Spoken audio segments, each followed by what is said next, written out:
পবিত্র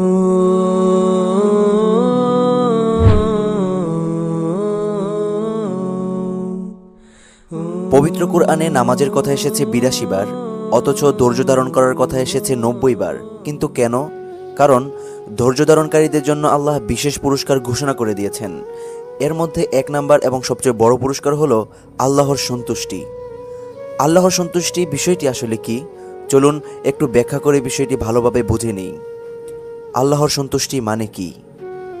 আল্লাহর সন্তুষ্টি মানে হলো আল্লাহ আপনার প্রতি রাজি আছেন, তিনি আপনার আমলকে কবুল করেছেন, আপনাকে ভালোবেসেছেন, আপনার গুনাহগুলো ক্ষমা করে দিয়েছেন, আপনার উপর আর রাগান্বিত নন এবং আপনাকে তার নৈকট্যে গ্রহণ করেছেন। এটি এমন এক অবস্থা যেখানে আল্লাহ আর আপনার প্রতি কখনো অসন্তুষ্ট হবেন না। আপনি তার চিরন্তন অনুগ্রহে আশ্রিত থাকবেন। জান্নাতের শান্তি ও নিরাপত্তা চিরস্থায়ীভাবে আপনার জন্য সুনিশ্চিত হবে। কোরআনের আলোকে আল্লাহ তাআলা বলেন, আল্লাহ তাদের প্রতি সন্তুষ্ট হয়েছেন এবং তারাও তার প্রতি সন্তুষ্ট হয়েছে। এটাই মহা সাফল্য। এখানে মহা সাফল্য বলতে বোঝানো হয়েছে সেই সফলতা যার পরে আর কোনো ব্যর্থতার আশঙ্কা নেই। আরেক জায়গায় আল্লাহ তাআলা বলেন, আর আল্লাহর সন্তুষ্টি এটি সবচেয়ে বড় পুরস্কার। এই আয়াতে জান্নাতের সব সুখ শান্তির বর্ণনার পরে আল্লাহ নিজেই ঘোষণা দিয়েছেন, সব কিছুর চেয়ে বড় পুরস্কার হলো তার সন্তুষ্টি। ধৈর্য ধারণকারীদের জন্য আল্লাহর পক্ষ থেকে দ্বিতীয় বৃহৎ পুরস্কার হলো জান্নাত। কোরআনের ভাষায় আল্লাহ তাআলা ধৈর্যশীলদের জন্য জান্নাতের প্রতিশ্রুতি দিয়েছেন। আল্লাহ তাআলা সূরা আল ইনসানে বলেন, তাদের ধৈর্যের বিনিময়ে জান্নাত ও রেশমি পোশাক দেয়া হবে। আল্লাহ তাআলা অন্যত্র সূরা আল ফুরকানে বলেন, তারাই হলো সেই সব ব্যক্তি যারা ধৈর্য ধারণ করেছে এবং তাদের প্রতিদান স্বরূপ জান্নাতের উচ্চ কক্ষসমূহে পুরস্কৃত হবে, যেখানে তারা অভ্যর্থিত হবে সালাম অর্থাৎ শান্তিময় বার্তায়। এই আয়াতগুলোতে আল্লাহ সুস্পষ্টভাবে জানিয়ে দিয়েছেন, ধৈর্যশীলদের জন্য জান্নাতের মর্যাদাপূর্ণ ঘর শান্তি ও সম্মান অপেক্ষা করছে, যেখানে থাকবে না কোনো দুঃখ, ভয় বা কষ্ট। থাকবে সুশীতল বাগান, ঝর্ণার ধারা আর শান্তি ও নিশ্চিন্ততা। থাকবে আল্লাহর সন্তুষ্টি এবং তার দর্শনের সৌভাগ্য, যা জান্নাতের সবচেয়ে বড় নিয়ামত। ধৈর্য ধারণকারীদের জন্য আল্লাহর পক্ষ থেকে তৃতীয় বৃহৎ পুরস্কার হলো সীমাহীন প্রতিদান। কোরআনের ভাষায় আল্লাহ তাআলা সূরা আল জুমারে বলেন, নিশ্চয়ই ধৈর্যশীলদেরকে তাদের প্রতিদান সম্পূর্ণরূপে ও বিনা হিসাবে দেয়া হবে। এখানে বিনা হিসাব অর্থাৎ কোনো পরিমাণ, সীমা, মাপকাঠি ছাড়াই পুরস্কার দেয়া হবে। কিন্তু কেন? কারণ ধৈর্যশীল ব্যক্তি বিপদে, অভাবে, যন্ত্রণাতেও আল্লাহর প্রতি অনুগত থাকে। সে না জেনে অভিযোগ করে না, বরং আল্লাহর ফয়সালায় রাজি থাকে।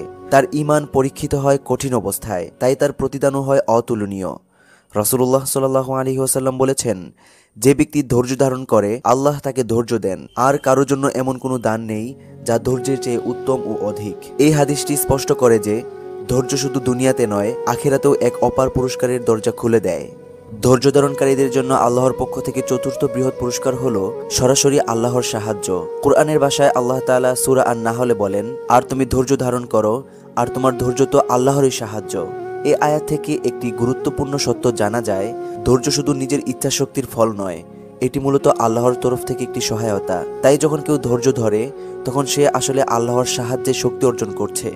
বিপদের সময় ধৈর্য মানেই সহায়তা শুরু। আমরা দুনিয়ার জীবনে বহুবার কঠিন সময়ের মুখোমুখি হই, কখনো পরিবারের দুঃখ, কখনো আর্থিক অভাব, কখনো প্রিয়জনের মৃত্যু কিংবা দাওয়াতি পথে বাধা বিপত্তি। এমন সময় যদি কেউ ধৈর্য ধরে এবং অভিযোগ না করে আল্লাহর প্রতি আস্থা রাখে, তাহলে ওই মুহূর্ত থেকেই আল্লাহর সহায়তা তার পক্ষে কাজ করতে শুরু করে। এই কথাটি নোট করে রাখুন, আপনার সমস্যা যত বড়ই হোক, ধৈর্য ধরার মাধ্যমে আপনি আকাশ থেকে সাহায্য ডাকছেন। ধৈর্য মানে আল্লাহর সাহায্য পাওয়া শুরু। আল্লাহ ধৈর্যশীলদের সাথে থাকেন। ইন্নাল্লাহা মা'আস সাবিরিন। ধৈর্য ধরে থাকলে আপনি আসলে নিজের নয়, আল্লাহর শক্তিতে দাঁড়িয়ে থাকেন। রাসূল সাল্লাল্লাহু আলাইহি ওয়াসাল্লামের জীবনে আল্লাহর সাহায্যের দৃষ্টান্ত। তাইফের রক্তাক্ত অবস্থা, উহুদের ক্ষত, হিজরতের ক্লান্তি, এসব কিছুতে রাসূল সাল্লাল্লাহু আলাইহি ওয়াসাল্লাম ধৈর্য ধরেছিলেন। আর তাই তার প্রতি আল্লাহর সাহায্য নেমে এসেছিল একের পর এক। বদর যুদ্ধে ফেরেশতারা অবতীর্ণ হয়েছিলেন, হিজরতের পথে গুহায় আল্লাহর হেফাজতে ছিলেন। প্রতিটি অপমান শেষে এসেছিল বিজয়। ধৈর্য মানে নিজের কিছু সহ্য করা নয়, বরং আল্লাহর সাহায্যের উপর ভরসা করা। এটি এমন এক শক্তি যা বাইরে থেকে দেখা না গেলেও ভেতরে ভেতরে মুমিনকে পাহাড়ের মতো অটল করে তোলে। আল্লাহর সন্তুষ্টি, জান্নাত, সীমাহীন প্রতিদান, আল্লাহর সাহায্য, এগুলো সেই পরম পুরস্কার যা ধৈর্যশীল, আনুগত্যশীল, একনিষ্ঠ বান্দাদের জন্য সংরক্ষিত। এটি এমন এক সম্মান যা আল্লাহর কাছে কবুল হওয়া আমলের বিনিময়ে অর্জিত হয়। যিনি তা লাভ করেন, তার চেয়ে সফল মানুষ আর কেউ হতে পারে না।